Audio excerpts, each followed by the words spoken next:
যুবশ্রী প্রকল্পে আবেদন করেছেন, আপনি ভাতা পাচ্ছেন, তো এবার কি আপনি এই যুবসাথী প্রকল্পে অ্যাপ্লাই করতে পারবেন? তো অসংখ্য ধন্যবাদ ভিডিওটি শুরু করার জন্য। আজকের ভিডিওতে যে কথাগুলো বলবো, যুবশ্রী প্রকল্প আর যুব সাথী প্রকল্প, যেটা নতুন প্রকল্প রাজ্য বাজেটে যেটা ঘোষণা করা হয়েছে, বর্তমানে কিন্তু ক্যাম্প চলছে। 15 তারিখ থেকে শুরু হয়েছে ক্যাম্প, চলবে 26 তারিখ পর্যন্ত। এই যুব সাথী আর যুবশ্রী, এই দুটো প্রকল্পের মধ্যে কোন প্রকল্পে আপনার বেশি সুবিধা?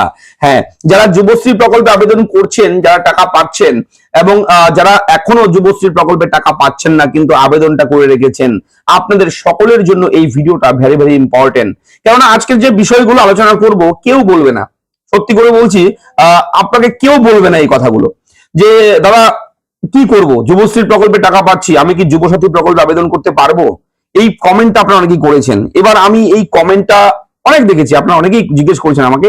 আমি অনেক চিন্তা ভাবনা করে ভিডিওটা করছি আপনাদের জন্য, যে আপনারা কোনটা করবেন, যুবশ্রী প্রকল্পে আপনি থাকবেন নাকি যুব সাথী প্রকল্পে আপনি যাবেন, কোনটাতে আপনি করবেন, কোনটায় আপনার বেশি লাভ হবে, সেই বিষয়গুলো একটু ডিসকাশন করব, মন দিয়ে শুনবেন। দেখুন, আমার ব্যক্তিগত অভিমত, আমার ব্যক্তিগত ওপিনিয়ন আমি শেয়ার করছি, ঠিক আছে? এবার টোটাল বিষয়টাই আপনার উপর ডিপেন্ড করবে, আপনি করবেন কি করবেন না। আপনাদেরকে কাউকে আমি কখনো কোনো বিষয়ে প্রেসার ক্রিয়েট করি না যে করতেই হবে করুন, সেরকমও বলবো না। এবার আপনার ব্যক্তিগত বিষয়, জাস্ট আমি একটু আলোচনা করব। তো আমি থাকছি ভিডিওতে সবসময় মতন আপনার সঙ্গে শুভঙ্কর। আপনি দেখছেন আপনাদের প্রিয় ইউটিউব চ্যানেল ফ্রেন্ড, চ্যানেলটিকে সাবস্ক্রাইব করুন, ভিডিওটাকে লাইক করবেন, একটু বেশি করে শেয়ার করবেন, যাতে করে এই ব্রেকিং আপডেট সবার কাছে পৌঁছায়। তো দেখুন, এই যুবশ্রী প্রকল্প, আপনারা জানেন যুবশ্রী প্রকল্প প্রতি মাসে 1500 টাকা করে পাওয়া যায়, তবে প্রতি মাসেই কিন্তু সেই টাকাটা আপনার অ্যাকাউন্টে ঢোকে না। এটা আপনারা জানেন সবাই।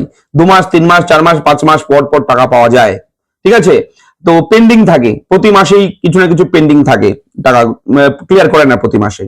তো এবার বিষয়টা হচ্ছে 6 মাস পর পর আবার আপনার অ্যানেক্সার 3 ফর্ম সাবমিট করতে হয় যুবশ্রী প্রকল্পে। 6 মাস পর পর রিনিউয়াল করতে হয়। আপনি টাকাটা পাচ্ছেন, টাকাটা কি করছেন, কোথায় খরচ করছেন সেটা জানাতে হয়। সেটা যদি ভুল হয়, কিছু যদি ভুল হয়, যদি আপনি সাবমিট না করেন, তাহলে যুবশ্রী প্রকল্পটা একেবারে বন্ধ হয়ে যায়। এরকম বহু মানুষের, বহু ছেলে মেয়ের কিন্তু বেকার ভাতা, যুবশ্রী প্রকল্পের ভাতা বন্ধ হয়ে গেছে। আপনারা অনেকেই এই চ্যানেলে ভিডিও দেখেন আমাদের, আপনারা অনেকেই কমেন্ট করেন। তো আপনাদের মধ্যেও হয়তো আপনি দেখছেন আপনারা হয়তো বন্ধ হয়ে গেছে, এরকম হতে পারে, এরকম অনেক হয়েছে বন্ধ।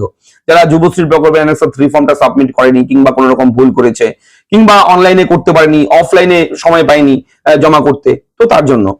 কিন্তু এই যে যুবশ্রী প্রকল্প, এই যুবশ্রী প্রকল্পটা কিন্তু অ্যাকচুয়ালি নাম হচ্ছে যুব উৎসাহ ভাতা।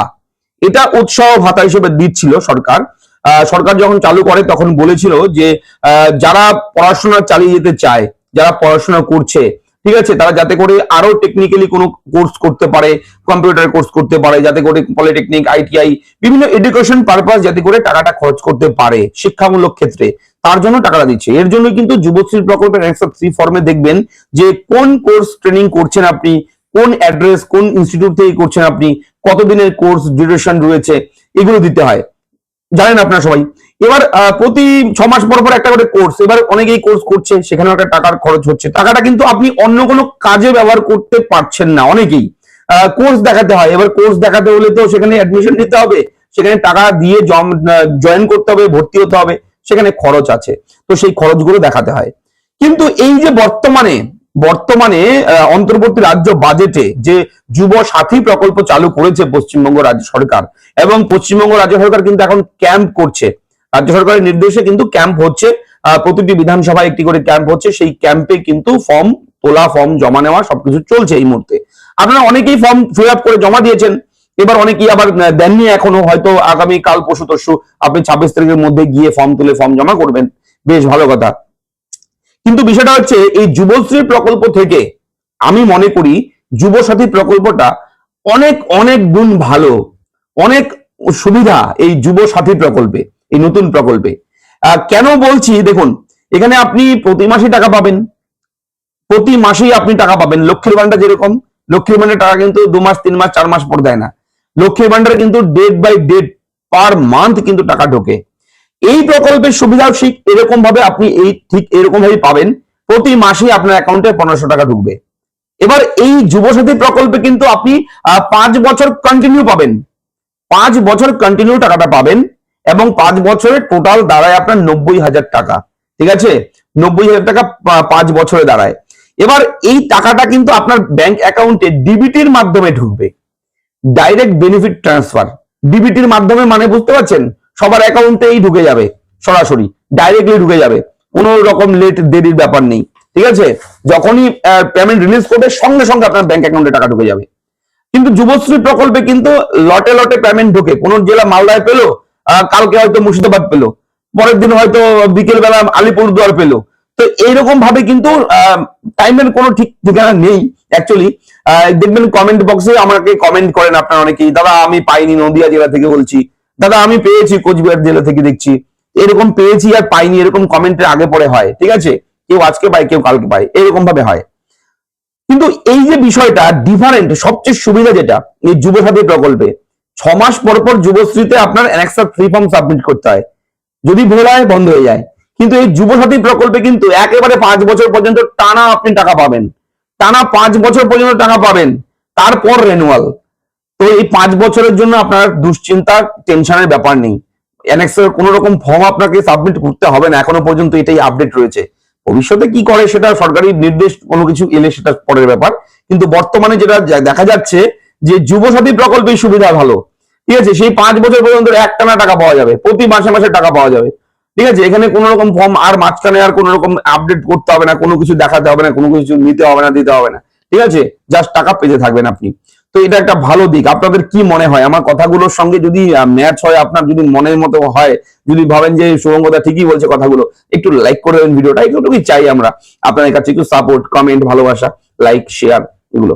ঠিক আছে, তো এবার বলবো আমি যে এখানে কি আবেদন করা যাবে? এখন যুবশ্রী প্রকল্পে আবেদন করেছেন আপনি, ভাতা পাচ্ছেন, তো এবার কি আপনি এই যুবসাথী প্রকল্পে অ্যাপ্লাই করতে পারবেন? বলে রাখি এখানে স্পষ্ট করে উল্লেখ রয়েছে, আমি স্ক্রিনও দিয়ে দিচ্ছি, লেখাই রয়েছে, স্পষ্ট করে লেখা রয়েছে। কি লেখা রয়েছে?